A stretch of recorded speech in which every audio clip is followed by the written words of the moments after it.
नमस्कार, मैं हूं बालकृष्ण थरेजा। आप देख रहे हैं डेली लाइव। आइए शुरुआत करते हैं आज के मुख्य समाचारों की। जंक्शन की बिजली कॉलोनी में अवैध अतिक्रमण तोड़ने पहुंची नगर परिषद टीम का मोहल्ले वासियों ने किया भारी विरोध स्वरूप अमले को बिना कार्रवाई लौटना पड़ा बैरंग। टीकाकरण से संबंधित कार्य आशा सहयोगियों से करवाने की मांग को लेकर आंगनबाड़ी कार्यकर्ताओं ने कलेक्ट्रेट के समक्ष किया विरोध प्रदर्शन। विश्व साइकिल दिवस के मौके पर नेहरू युवा केंद्र के तत्वाधान में जंक्शन से टाउन तक निकाली गई साइकिल रैली।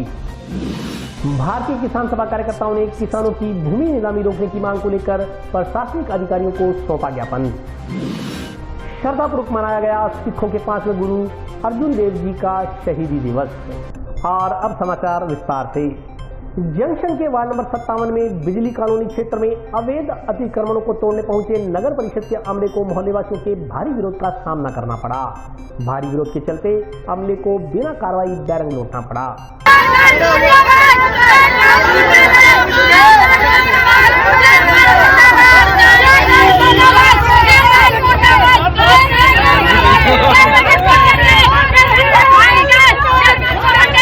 जंक्शन के वार्ड नंबर 57 में बिजली कॉलोनी के सामने प्लानिंग क्षेत्र के प्लॉटों पर किए गए अवैध अतिक्रमणों को तोड़ने शुक्रवार सुबह जब नगर परिषद का दस्ता पहुंचा तो मोहल्ले वासियों की भारी विरोध का सामना करना पड़ा। मोहल्ले वासी उग्र रूप में नजर आए। युवा जहां लाठियां लेकर घूमते नजर आए, वहीं महिलाओं के हाथों में ईंट पत्थर और लाठियां नजर आईं। मोहल्ले वासियों के हाथों में लाठियां व ईंट पत्थर देखकर नगर परिषद का दस्ता दूर खड़ा हो गया। तभी मोहल्ले के नागरिकों के साथ भारतीय जनता पार्टी के नेता अमित साहू, पार्षद बलराज सिंह दानेवालिया, पार्षद राजेंद्र चौधरी, अरुण खिलेरी आदि भी धरने पर बैठ गए। गरमाए माहौल के बीच मौके पर जंक्शन थाना प्रभारी अशोक बिश्नोई के नेतृत्व में पुलिस जाब्ता भी तैनात रहा। मोहल्ले वासियों का उग्र रूप देख आखिरकार नगर परिषद दस्ते को अतिक्रमण हटाए बगैर बैरंग लौटना पड़ा। धरने पर बैठे भाजपा नेता अमित साहू ने कहा कि नगर परिषद हठधर्मिता पर उतर आई है, उसके खिलाफ धरना प्रदर्शन किया जा रहा है। राज्य सरकार की तरफ से आदेश होने के बावजूद नगर परिषद अधिकारी मकान तोड़ने की जिद पर अड़े हुए हैं। ऐसे में प्रशासन और पुलिस भी नगर परिषद का सहयोग नहीं कर रही। इसके बावजूद भी नगर परिषद गरीब परिवारों को उजाड़ने पर तुली हुई है। अलग अलग तरह से हथकंडे अपनाकर लोगों को परेशान किया जा रहा है। उन्होंने कहा कि जो व्यक्ति विरोध करता है सुबह उसके घर के आगे जेसीबी मशीन पहुंच जाती है। आलम यह है कि शहर में कोई निजी जेसीबी भी घूमती मिल जाए या किसी के घर के आगे खड़ी हो जाए तो मोहल्ले के लोगों को डर लगने लगता है। नगर परिषद में भययुक्त शासन चल रहा है। हनुमानगढ़ के लोगों को शहर को चंडीगढ़ बनाने का सपना दिखाकर सीट पर काबिज हुए लोग अब शहर को चंडीगढ़ बनाने के नाम पर उजाड़ रहे हैं। अमित साहू ने कहा कि कुछ दिन पहले भी वार्ड 57 में नर्सिंग कॉलेज की तरफ जाने वाली 60 फीट रोड को 120 फीट बताकर गरीब परिवारों के मकान तोड़ उन्हें बेघर कर दिया गया। बावजूद इसके स्थानीय जनप्रतिनिधि चुप्पी साधे हुए हैं। शहर जड़ रहा है। नगर परिषद शहर में जगह जगह गरीब व्यक्तियों के मकानों को तोड़ रही है। इसके बावजूद जनप्रतिनिधि चैन की नींद सो रहे हैं। लेकिन भारतीय जनता पार्टी इन गरीब परिवारों के साथ कंधे से कंधा मिलाकर खड़ी है। नगर परिषद की इस कार्रवाई का पुरजोर विरोध किया जाएगा। इसका विरोध हर स्तर पर किया जाएगा। भाजपा की इस कार्रवाई का विरोध करते हुए पार्षद सुमित रेणवा ने कहा कि कुछ लोगों ने गरीब और अनपढ़ लोगों को बरगला कर खुद अवैध कब्जे कर रखे हैं। उन्होंने आरोप लगाया कि राजेंद्र चौधरी ने समय उस वार्ड में कई अवैध कब्जे कर रखे हैं। उन्होंने कहा कि भारतीय जनता पार्टी ने गरीब और अनपढ़ लोगों को बरगला कर उनके हाथों में लाठी डंडे थमा दिए, जो कि पूर्णतः कानून के खिलाफ है। उन्होंने सवाल किया कि सन 2016 में जब डॉक्टर राम प्रताप मंत्री थे तब उन्होंने मात्र 1-2 फुट के लिए लोगों के घरों को उजाड़ दिया और घरों को उजाड़ने के लिए बाकायदा बीकानेर से फोर्स मंगाई गई थी। उन्होंने कहा कि भारतीय जनता पार्टी नेताओं के कुछ खास लोग हैं जिन्होंने बाकायदा प्लानिंग क्षेत्र में कब्जे कर रखे हैं। ऐसे लोग कब्जों को रेगुलराइज कराने के लिए ओछे हथकंडे बना रहे हैं। उन्होंने कहा कि प्लानिंग क्षेत्र में जिन लोगों ने कब्जे कर रखे हैं वो हर हाल में टूटेंगे, चाहे ये लोग कैसे भी ओछे हथकंडे बना लें। उन्होंने भाजपा जिलाध्यक्ष पर आरोप लगाया कि जब उन्हें पता है कि अफीम प्रकरण में भारतीय जनता पार्टी के लोग शामिल हैं तो उनके विरुद्ध कार्रवाई क्यों नहीं की जाती, क्यों नहीं ऐसे लोगों को पार्टी से बाहर किया जाता। 20-49 प्लाट है, 30-35 60 प्लाट दिया है। जकार में बस्ते घर को बोली देने लाग रही ट्रेन में गुंडा छोड़ रखे हैं। ऊपर बोली देते अरे बस्ते कराने 20-30 बार कटिया जाए। चैन में आप बने हो, चैन में मोटा है क्या आप लोग होटल मारो आगे। चैन में मैंने बर्बाद कर दिया, हमारा साथ गए होटल चैन में चलो चैन में निको चिंता खराब होने लगी है। अब हमारे भी 50 प्लाट 3 प्लाट पर बस्ते चैन में निका 3 प्लाट पर बोली दे रखी है। अरे मैं से उसको तो जब कभी जनता ना होती तो वो कैसे बन जाता चैन और चैन में नहीं होना चाहिए। इस बस्ती में शहर में नहीं होना चाहिए। जब का हुआ ही निकल जाए, नहीं तो उसका घर तक नहीं छूटे। इससे ज्यादा बस्ती इकट्ठी होएगी लोग जिसको नहीं पता वो नहीं आएगा। शहर करीब हो देगा, सूरजी मालिक ने तो जान से खो देगा। हमारे शहर की बर्बादी कर दी और हमारी वजह से बना चाहिए। गरीब जनता न होगा, दाना जाती नहीं होती।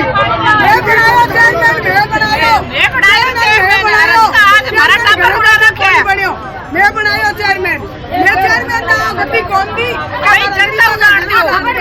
हमारी खबर बोलती नहीं जानी चाहिए।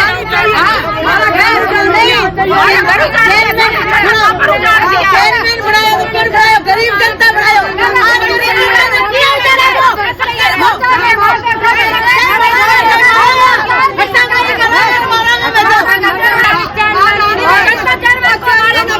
क्यों बैठे हो?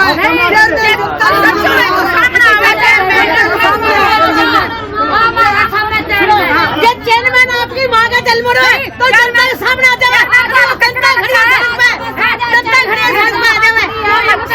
शहर में ये हालत है कि लोग ऐसे जी रहे हैं, अगर किसी के घर के आगे वैसे ही कोई जैसे भी आगे खड़ी होती है सारा मोहल्ला इकट्ठा हो जाता है। नहीं हमारा मकान है। शहर की जो सरकार होती है या किसी प्रदेश की सरकार होती है उसका एक ही ध्येय होता है कि लोग यहाँ तो अगर कोई व्यक्ति रात को सोता है तो उसको ये नहीं पता होता है कि उसका मकान क्या रात शाम लगा है उसका या नहीं। डर डर के जी रहे हैं। और एक पुरानी कहावत है, जब मोम उजड़ रहा था तो हमारे MLA साहब की बात होती है, नगर परिषद अपनी मनमानी कर रहा है, कहीं किसी दुकानदार के दुकानों पे कब्जा हो जाता है, बैरिकेड्स लग जाते हैं, उसकी गाड़ी रखी जाती है। और हमारे MLA साहब कहते हैं कि मुझे सूचना नहीं। बड़ी हास्यास्पद बातें हैं ये सब। लोग शहर उजड़ रहा है और आप चैन से बैठे हो, जैसे हम आपका नगर परिषद है, आप उस पर इल्ज़ाम लगाएं। इस तरह की जो ये लोग मनमानी कर रहे हैं इसको बर्दाश्त नहीं किया जाएगा। पूरी भारतीय जनता पार्टी सभी है मार्केट के पास उनके साथ अन्याय हो रहा है उसके साथ परीक्षा खड़ी रहेगी।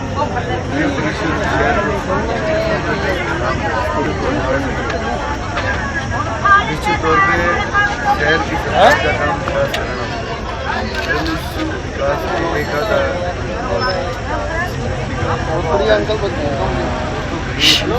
पानी मंगवा जानना उजाड़ के शहर को विकास करना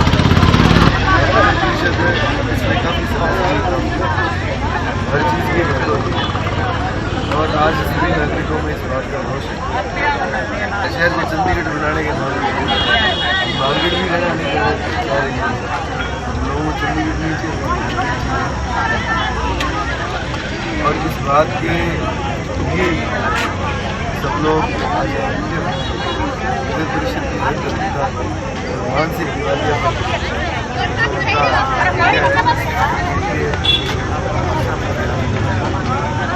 गरीब लोगों को बरगलाकर अपना स्वार्थ सिद्ध करने के लिए पार्षद राजेंद्र चौधरी ने फलानी क्षेत्र में जो कब्जे कर रखे हैं उनको बचाने के लिए गरीब लोगों को बरगलाकर वहाँ धरने पे बिठाया, उनके हाथों में डांगों और लाठियाँ देकर पुलिस प्रशासन के सामने किया है।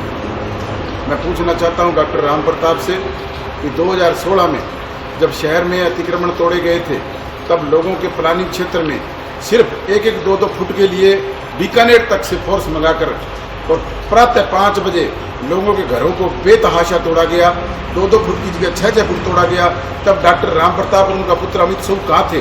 आज जो वहाँ धरने पे बैठे हैं, अपने कब्जे जो पुरानी क्षेत्र में कर रखे हैं उनको रेगुलाइज कराने के लिए, चलो कच्ची बस्ती की बात होगी तो अलग होती, पुरानी क्षेत्र के प्लाट रोक के वो लोग नगर परिषद के जो पुरानी क्षेत्र के प्लाट हैं उनमें करोड़ों रुपए की भूमि को कब्जा किए बैठे हैं और उन कब्जों को रेगुलाइज करने के लिए धरना लगा रहे हैं। बड़े ही शर्म की बात है। ऐसे लोग ये जो कर रहे हैं ये सोचने भी शहर की जनता जो है वो बेवकूफ़ है, ऐसा नहीं है। 2016 में शहर को उजाड़ के छोड़ने में इनका बहुत बड़ा हाथ था। उस टाइम इन्होंने कहीं धरना छोड़ किसी के आंसू पूछने भी ये नहीं गए और आज ये बड़ा धरना लगा के बैठे हैं भी हम नहीं तोड़ने देंगे। तो प्लानिंग क्षेत्र के जो प्लाट है वो बिल्कुल टूटेंगे। लोगों को बरगला के, गरीब लोगों को आगे करके ये लोग अपनी स्वार्थ सिद्धि कर रहे हैं, जो कि बिल्कुल गलत है। जनता को बिल्कुल सामने दिख रहा है। ये जो मैं यही कहना चाह रहा हूँ, भी ऊपर मुंह करके जो थूक रहे हैं ना, ये इन्हीं के मुंह पे गिरेगा। कुछ दिन पहले इन्होंने बाजार में जो धरना लगाया था, उसमें इनसे ये पूछने वाला हो भी अफीम प्रकरण की शुरुआत किसने की, और आप ही के नेता हैं और वो आप ही के पदचिन्हों पे इनके चल के और वैसा ही काम कर रहे हैं। मैं पूछना चाहता हूँ जिला अध्यक्ष बलबीर बिश्नोई बीजेपी के से कि आप बीजेपी के जिला अध्यक्ष हैं, क्यों नहीं सस्पेंड करते होंगे, क्यों नहीं आप कार्रवाई करते आपकी पार्टी के अंदर? बदनाम कर रहे हैं कांग्रेस पार्टी को, जब ये कह रहे हैं कि ये तो किसी और का काम है, जबकि दूध का दूध और पानी का पानी अफीम प्रकरण में हो चुका है। तो मैं सारी शहर की जनता से अपील करना चाहता हूँ कि देखें डॉक्टर राम प्रताप की कार्यशैली भी। आज अपनों को दर्द हुआ तो वहाँ धरना भी लगाया, और जब और लोगों के प्लानिंग क्षेत्र में 2-2 फुट के कब्जे थे, उनके 4-4 फुट तोड़ा गया, तब इन्हें कोई दर्द नहीं हुआ। बड़ी शर्मनाक बात है इन डॉक्टर राम प्रताप और उसके पुत्र अमित शाह के लिए।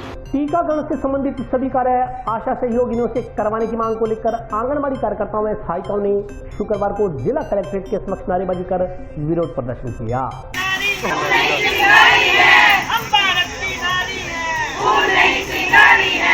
टीकाकरण से संबंधित सभी कार्य आशा सहयोगियों से करवाने की मांग को लेकर आंगनबाड़ी कार्यकर्ता एवं सहायिकाओं ने शुक्रवार को जिला कलेक्ट्रेट में नारेबाजी कर विरोध प्रदर्शन किया। अखिल राजस्थान महिला एवं बाल विकास संयुक्त कर्मचारी संघ के बैनर तले प्रदर्शन कर रही आंगनबाड़ी कार्यकर्ताओं एवं सहायिकाओं ने 6 सूत्री मांगों के संबंध में जिला कलेक्टर को ज्ञापन सौंपा। प्रदर्शन कर रही आंगनबाड़ी एवं सहायिकाओं का कहना था कि टीकाकरण से संबंधित सभी कार्य आशा सहयोगियों से करवाया जाए। यह कार्य आंगनबाड़ी कार्यकर्ता नहीं करेंगी, क्योंकि यह कार्य आंगनबाड़ी कार्यकर्ता करेंगी तो आशा सहयोगिनी फिर क्या करेगी। इसलिए स्वास्थ्य विभाग से संबंधित सभी कार्य आशा सहयोगिनी व एएनएम से करवाई जाएं। इसके अलावा दवा वितरण, एनीमिया की जांच व वजन संबंधी कार्य भी आशा सहयोगिनी ही करें। टीकाकरण से संबंधित कार्य की रिपोर्ट भी आशा सहयोगिनी ही तैयार करें, क्योंकि आंगनबाड़ी कार्यकर्ता के पास पहले से ही कार्यभार अधिक होने के कारण भी आंगनबाड़ी केंद्रों पर बच्चों की गतिविधियों पर ध्यान नहीं दे पाती। आंगनबाड़ी कार्यकर्ताओं एवं सहायिकाओं ने बताया कि आंगनबाड़ी केंद्रों पर नाश्ता, पोषाहार आदि भी नहीं पहुँच रहा। ऐसे में भी 7 बजे से 11 बजे तक बच्चों को क्या खिलाएंगी। उन्होंने बताया कि 3 से 6 साल तक के बच्चों को आंगनबाड़ी केंद्रों पर बुलाया जाता है। इस उम्र में बच्चे भूख से परेशान हो जाते हैं। स्कूलों में ग्रीष्मकालीन अवकाश शुरू हो गए हैं, जबकि आंगनबाड़ी केंद्रों पर बच्चों को बुलाया जा रहा है। कई आंगनबाड़ी केंद्रों पर बिजली की व्यवस्था तक भी नहीं है। इस कारण बच्चे गर्मी में बेहाल हो रहे हैं। इसे ध्यान में रखते हुए स्कूलों की तरह आंगनबाड़ी केंद्रों में भी छुट्टी की जाए। इस मौके पर जनक कुमारी, किरण कुमारी, सुमन, पुष्पा, सुमित्रा, राजपाल कौर, बेअंत कौर, शांति देवी, रानी कौर, सुशीला, माया देवी, सुखजीत कौर, अनिता, गोमती, दर्शना, कौशल्या, गीता देवी, संतोष कुमारी सहित अन्य महिलाएं मौजूद रही।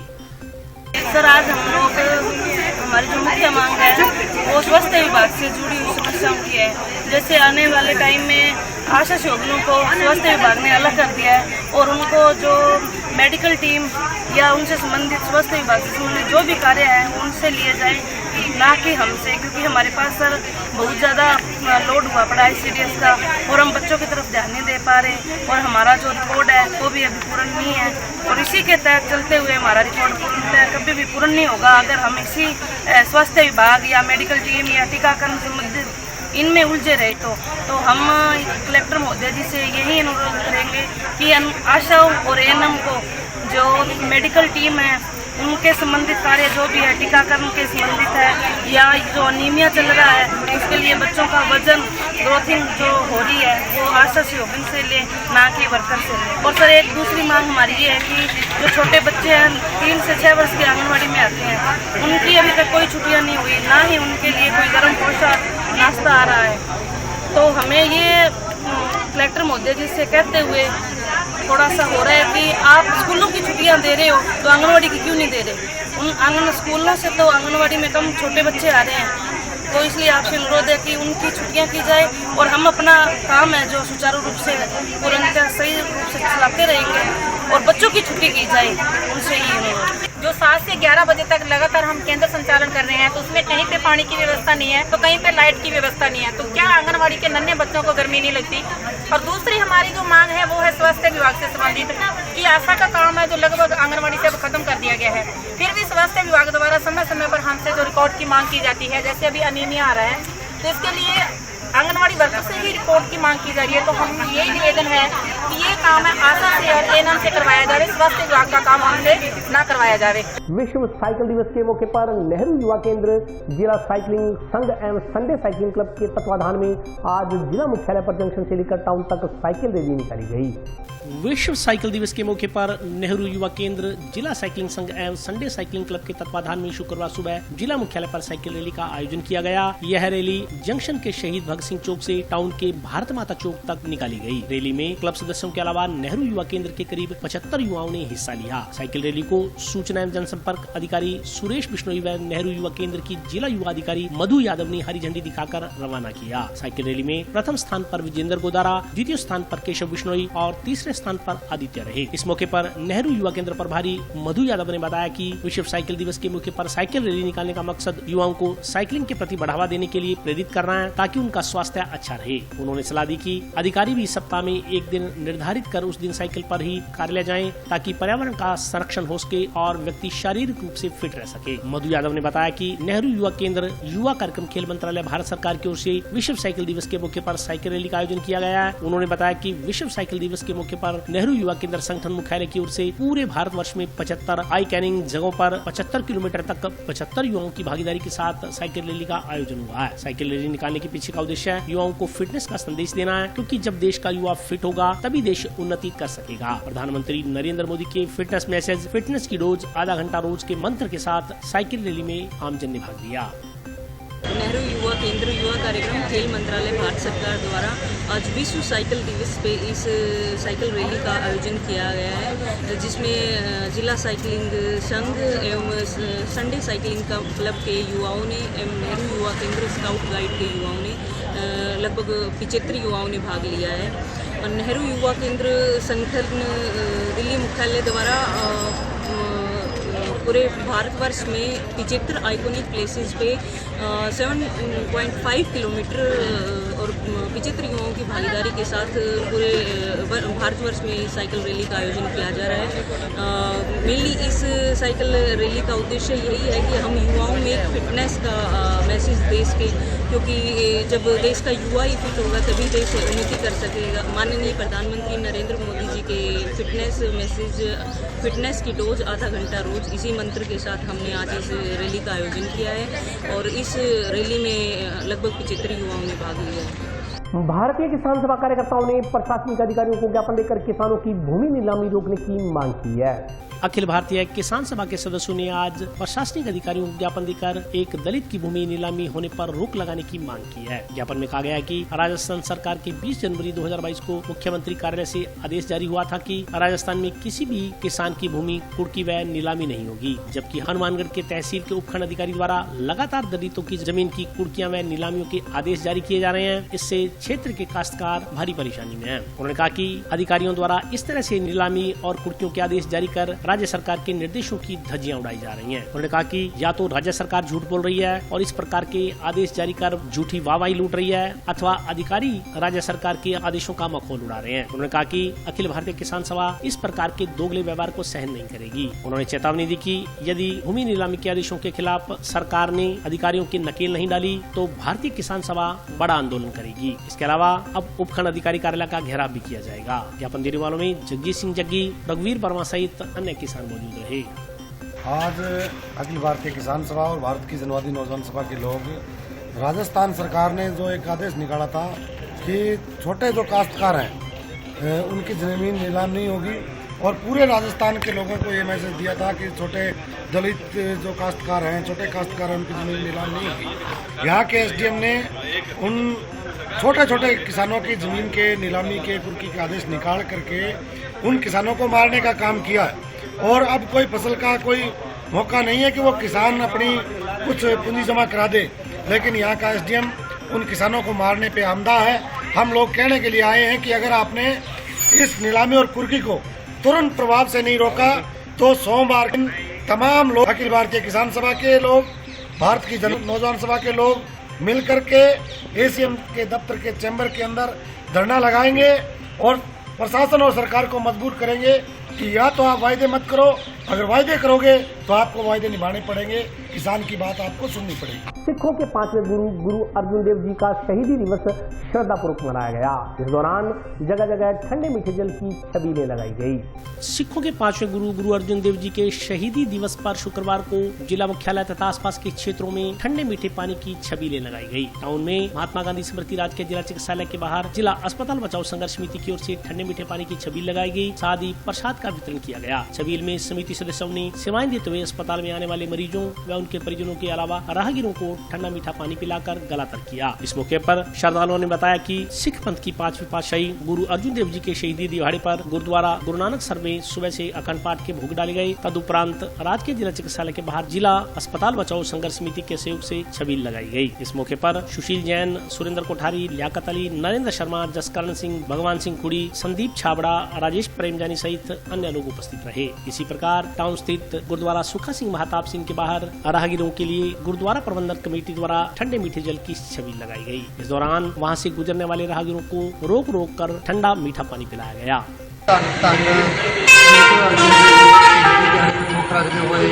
गुरुद्वारा बाबा सुखा सिंह, बाबा महताब सिंह की टाउन पहला श्री खडगड़ साहब के भोग पाए गए। उपरंत छबील लाई गई, ठंडा मीठा जल छकाया जा रहा है। तो इस स्थान का प्रबंध है जो श्रोमणी मंत्रा दल परिमाता सिंह साहब जमींदार बाबा विवेक सिंह है, उन्होंने देख रहे इस स्थान का सारा प्रबंध चल रहा है। अज धन श्री गुरु अर्जुन देव शहीदां दिवस आज उन्होंने अज शहीदी दिहाड़ा है। शहीदी दिहाड़े को मुख रखते हुए पहला श्री खडगड़ साहब के भोग पवाए गए। उपरंत छबील चल रही है, गुरु का लंगर वरत रहा है। सारिया संगतां इस शुभ दिहाड़े दियां धन्यवाद किया जाता है, आशीर्वाद दी जाती है। शहीदां दे सरताज धन श्री गुरु अर्जुन देव जी का शहीदी दिहाड़ा बड़ी धूमधाम नाल मनाया जा रहा है। इस स्थान पर अज शहीदां दे सरताज बाणी दे बहुत श्री गुरु अर्जुन देव जी का 516वां शहीदी दिहाड़ा संगतां बहुत ही श्रद्धा दे नाल मना रही हैं। और ये स्थान जिला अस्पताल के सामने और जिला संघर्ष समिति बचाओ वालियां ने इतने बड़ी ही श्रद्धा के नाल मणियां का प्रसाद और ठंडे मिठे शरबत की छबील लगाई है। और ये गुरु अर्जन साहब जी के शहीदी दिहाड़े को समर्पित संगतां ने उन्होंने शहीदी दिहाड़े के उपर ये छबील का आयोजन किया है। और इस गुरुद्वारा गुरु नानक सर प्रेमनगर वालों और इस तरह इस बड़ी श्रद्धा के नाल दिहाड़ा मनाया जा रहा है। आज गुरु अर्जुन देव जी के शहीदी दिहाड़े के याद करते हुए जिला अस्पताल बचाओ संघर्ष समिति द्वारा ठंडे पानी की छबील हॉस्पिटल के अगे रखी गई है। आप उच्चारण उन्होंने अनुसरण नहीं कर सकते, लेकिन उन्होंने बताए राह से चलन वास्ते आदान दया पुण्य का भाव रखते हुए आयोजन किया है। सारी संघर्ष समिति ये शामिल है। और अभी वक्त ब्रेक का हाजिर होता हूँ छोटे से ब्रेक के बाद।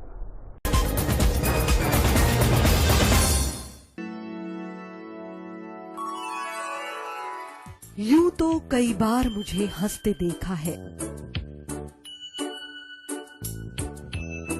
पर ये हंसी कुछ और है। ये गहना मुझ पर जचता है, पर ये महज एक गहना नहीं, ये रूपरेखा है मेरे मन की, हंसती खिलखिलाती लहरों की, जो आतुर थी अब तक मुझ पर सजने को। इसलिए ये गहना ही मेरा सच्चा श्रृंगार है, श्रृंगार है, श्रृंगार है।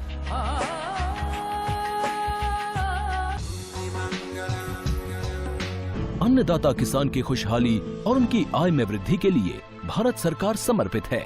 माननीय प्रधानमंत्री श्री नरेंद्र मोदी जी के दूरदर्शी नेतृत्व में भारत सरकार 7 वर्षों से लगातार खेती को आधुनिक बनाने, किसान साथियों के हितों को सुनिश्चित करने और उनको आत्मनिर्भर भारत का मजबूत भागीदार बनाने के लिए निर्णायक और व्यापक कदम उठा रही है। किसानों को समर्पित भारत सरकार ने कृषि के बजट में 512% की वृद्धि की है, जिसके कारण किसान कल्याण की विभिन्न योजनाओं का लाभ अन्नदाताओं को मिल रहा है। किसानों को अधिक लाभ देने के लिए सरकार ने अधिसूचित सभी 22 फसलों के न्यूनतम समर्थन मूल्य को लागत से 1.5 गुना किया है। किसानों की आवश्यकताओं को ध्यान में रखते हुए कोरोना काल में भी 2 करोड़ से अधिक नए किसान क्रेडिट कार्ड जारी किए गए, जिसके माध्यम से अतिरिक्त 2 लाख करोड़ रुपए से अधिक का ऋण उपलब्ध कराया गया।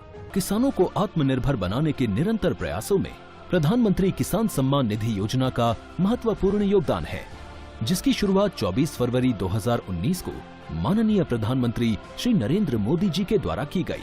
पीएम किसान योजना का पूरा खर्च भारत सरकार वहन करती है, जिसके तहत लाभार्थी किसानों को प्रतिवर्ष 6,000 रुपए की सम्मान राशि 2,000 रुपए की 3 समान किश्तों में सीधे उनके बैंक खातों में हस्तांतरित की जाती है।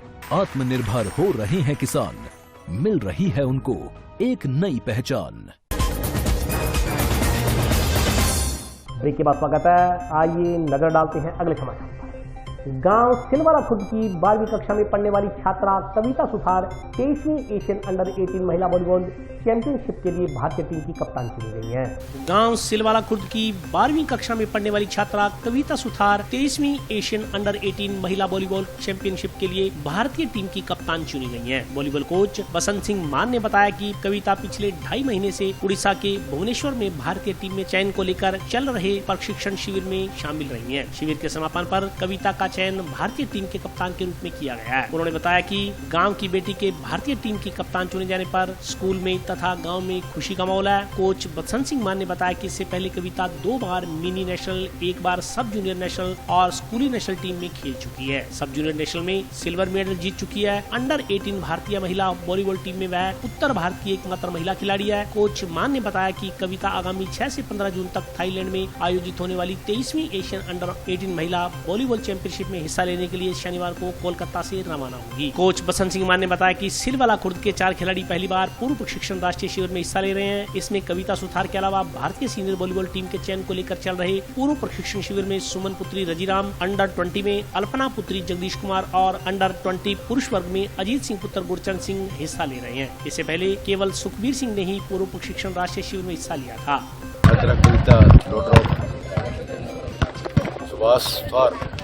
का भारतीय वॉलीबॉल टीम में चयन है, इन्हीं अपितु भारतीय टीम की कप्तान उसको बनाया गया है। ये क्लब है हमारे सिलवाड़ा का भागड़ के लिए बहुत गौरव की बात है। जहाँ तक सवाल है हमारे ग्राउंड का, तो मेरे गांव की 3 लड़कियां, यानी कि 2 लड़कियां, एक लड़की सीनियर में, एक अंडर 20 में, एक लड़का अंडर 20 में, यानी कि अभी तक 4 लड़कियां मेरे ग्राउंड के थे। ये one of the best result है इन माई ग्राउंड इन 22। तो अपने में बहुत बड़ी बात है। मैं हमारा छोटा सा गांव है, हमारा थोड़ा प्रयत्न है, लोगों का पूरा सहयोग है। विशेष तौर से हमारे कलेक्टर साहब, हमारे PRO साहब, SDM साहब का सभी का आशीर्वाद है कि हमारे गांव की लड़कियां अच्छा रिजल्ट दे रही हैं और अच्छा कार्य कर रही हैं। कार में लिफ्ट देने के बहाने महिला के कंगन लूटने के 4 माह पुराने मामले में जंक्शन पुलिस ने पंजाब निवासी एक महिला को गिरफ्तार किया। जंक्शन रेलवे स्टेशन के बाहर महिला को लिफ्ट देकर सोने के कंगन लूट ले जाने के 4 माह पुराने मामले में पुलिस ने एक महिला को गुरुवार को पंजाब के संगरूर जिले से गिरफ्तार कर हनुमानगढ़ लाया गया है। उससे पूछताछ की जा रही है। प्रारंभिक पूछताछ में उसने बताया कि कंगन दूसरी महिला ने बेच दिए, जिसे वह नहीं जानती है। उसे वह कार चालक को 3-3 हजार रुपए ही दिए गए थे। जंक्शन थाना के ASI शिव नारायण ने बताया कि गत 21 फरवरी को टाउन निवासी तुलसीदास अपनी पत्नी भागवंती के साथ रायसा नगर गए थे। वे ट्रेन के जरिए दोपहर को हनुमानगढ़ जंक्शन रेलवे स्टेशन पहुंचे। तभी रेलवे स्टेशन से पैदल ही शहीद भगत सिंह चौक की तरफ जा रहे थे कि कार सवार महिला व पुरुष ने लिफ्ट देकर बैठा लिया। वे लोग उसे संगरिया रोड पर स्थित गांव सतीपुरा ले गए और हाथ में पहने कंगन जबरन उतरवा भागवंती देवी को छोड़कर फरार हो गए। ASI शिवनारायण ने बताया कि इस मामले में वारदात में प्रयुक्त कार जब्त कर चालक विक्की सिंह निवासी सुनाम जिला संगरूर को पूर्व में गिरफ्तार कर जेल भेजा जा चुका है। अब उसकी पड़ोसन रीटा उर्फ सोनिया पत्नी हरवंत सिंह सांसी निवासी सुनाम संगरूर को गिरफ्तार किया गया है। रीटा के खिलाफ NDPS व आबकारी अधिनियम के तहत पंजाब में पहले से ही मुकदमे चल रहे हैं। नंबर 142 और 2022 में रीटा पत्नी हरवंत सिंह निवासी पंजाब से कल दिनांक 2/6/2022 में हत्या किया गया था। आज उसको ये रेलवे स्टेशन से भगत सिंह चौक की तरफ लेडीज पहले जा रही थी, जिनको लिफ्ट देकर अपने साथ खाना उठा लिया और रात की सोने की चोरी जो जबरदस्ती छीन कर ली गई। इस 2022 से मेरे जो साथी मुलाजमान थे उनके पास चोरी मेरे पास नहीं। पहले इनके साथ पंजाब में इनके खिलाफ NDPS का चोरी 5 मामले दर्ज है। मैंने उनको नहीं बताया मेरे पास नहीं है, लेकिन ये वारदात करती रहती है। जंक्शन में संगरिया मार्ग पर स्थित ओवरब्रिज पर एक ट्रक और कार के बीच में टक्कर हो जाने से कार क्षतिग्रस्त हो गई। जंक्शन में संगरिया रोड पर स्थित ओवरब्रिज के नजदीक एक ट्रक और कार के बीच भिड़ंत हो जाने से कार क्षतिग्रस्त हो गई। इस संदर्भ में कार चालक ने ट्रक चालक पर ट्रक को तेजी व लापरवाही से चलाने का आरोप लगाते हुए उसके खिलाफ परिवाद सौंपा। इस संदर्भ में जानकारी देते हुए जंक्शन थाना के एसआई दिलीप सिंह ने बताया कि आज सुबह एक कार हनुमानगढ़ से संगरिया की तरफ जा रही थी और एक ट्रक संगरिया से हनुमानगढ़ की तरफ आ रहा था। इस दौरान दोनों वाहन जब ओवरब्रिज के नजदीक पहुंचे तो ट्रक का ब्रेक जाम हो गया। ब्रेक जाम हो जाने से ट्रक का अगला हिस्सा मुड़ गया। इस दौरान नियंत्रण खोने से ट्रक कार के बीच भिड़ गया। ट्रक के कार से भिड़ने पर कार क्षतिग्रस्त हो गई। कार चालक ने ट्रक चालक के विरुद्ध जंक्शन थाना में परिवाद सौंपा। उन्होंने कहा कि अनुसंधान किया जा रहा है, जांच के बाद पूरी तस्वीर साफ हो पाएगी। उन्होंने जानकारी दी कि इस दुर्घटना में कोई जानी नुकसान नहीं हुआ है। आज देर रात्रि की बात है, सतीपुरा जो ओवरब्रिज है निर्माणाधीन, तो संगरिया की तरफ से एक ट्रक आ रहा था संगरिया रोड पे और इधर से कार जा रही थी। तो ट्रक ने अचानक पुलिया पे ब्रेक लगाई। अभी तक किसी जांच से पता चला है कि ट्रक का जो ब्रेक जाम होने से ट्रक का अगला हिस्सा मुड़ गया। सामने से आ रही कार उससे टकरा गई, आमने सामने एक्सीडेंट हो गया। कोई इंजर्ड नहीं है, ज़्यादा चोट नहीं है किसी को। दोनों साधनों का नुकसान है, जांच चल रही है, मुकदमा दर्ज हो चुका है। 25 कार हनुमानगढ़ से संगरिया की तरफ जा रहा था और ट्रक संगरिया से चलकर इधर हनुमानगढ़ की तरफ आ रहा था। ट्रक खाली था। तो अभी जांच करें, जो कार चालक की तरफ से एफआईआर दी गई है और दर्ज कर ली है। जंक्शन पुलिस ने मक्कासर निवासी एक महिला की शिकायत पर उसके 2 पुत्रों और देवर को शांति भंग की आशंका में गिरफ्तार किया। मक्कासर निवासी महिला श्रीमती इंदिरा पत्नी मोहनलाल ने जंक्शन थाना में रिपोर्ट दर्ज करवाई कि उसके दोनों बेटे आपस में झगड़ा करते रहते हैं तथा उसका देवर जो उसके नजदीक ही रहता है वह भी उसे आए दिन जान से मारने की धमकियां देता रहता है। इस पर पुलिस ने अनुसंधान किया। जांच में महिला द्वारा सौंपे गए परिवार की पुष्टि की गई। इसके बाद पुलिस ने महिला के पुत्र राजकुमार पुत्र मोहनलाल तथा उसके भाई सोनू पुत्र मोहनलाल तथा महिला के देवर कालूराम पुत्र कृष्णाराम को शांति भंग के आरोप में गिरफ्तार कर लिया। एएसआई जसकरण सिंह ने बताया कि पुलिस ने तीनों आरोपियों को अदालत में पेश कर जेसी कर दिया है। श्रीमती इंदिरा पत्नी मोहनलाल निवासी मक्कासर ने रिपोर्ट दी कि उसके दोनों लड़के आपस में झगड़ा करते हैं तथा देवर भी आए दिन उसको जान से मारने की धमकियां देता रहता है, जिस पर जांच करके दौरान जांच राजकुमार पुत्र मोहनलाल, सोनू पुत्र मोहनलाल, कालूराम पुत्र कृष्णाराम निवासी मक्कासर को शांति भंग के विषय में गिरफ्तार किया गया है, जिनको आज पेश न्यायालय किया जा रहा है। और आज के लिए बस इतना ही। कल फिर हाजिर होता हूँ नए समाचारों के साथ। तब तक के लिए नमस्कार।